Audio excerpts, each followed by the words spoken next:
Ini rangkuman singkat tentang gugurnya Letda Fauzi di Papua. Oke, jadi ini tuh cerita dari laporan berita ya, soal seorang prajurit TNI muda, namanya Letda Infantri Fauzi Ahmad Zulkarnain.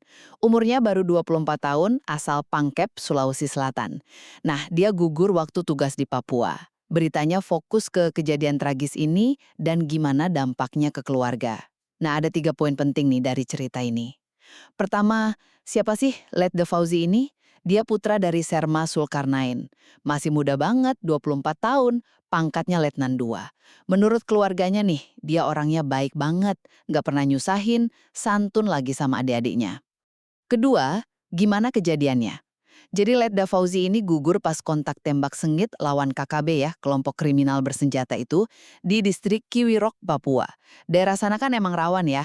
Waktu itu dia lagi tugas jadi anggota Satgas Pamtas RIPNG dari Yonif 753. Tugasnya ya jaga perbatasan. Ketiga, soal komunikasi terakhir sama rencana pemakaman. Ternyata sehari sebelumnya, Jumat malam itu, dia sempat video call sama ayahnya. Ya tanya kabar biasa aja, nggak ada firasat apa-apa. Besoknya, Sabtu sore, keluarga dapat kabar duka. Rencananya jenazah akan dimakamkan secara militer di TMP Mangilu, Pangkep. Jadi ya, gugurnya prajurit muda Letda Fauzi ini pas tugas berat di perbatasan Papua, ninggalin duka mendalam buat keluarga dan TNI.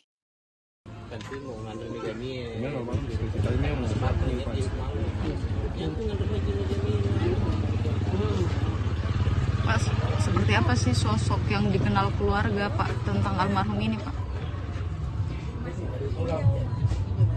Saya tidak bisa, kalau saya tidak pernah menyusahkan.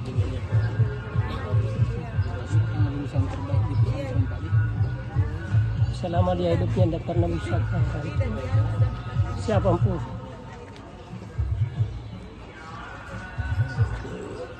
Download Tribun X sekarang, menghadirkan lokal menjadi Indonesia.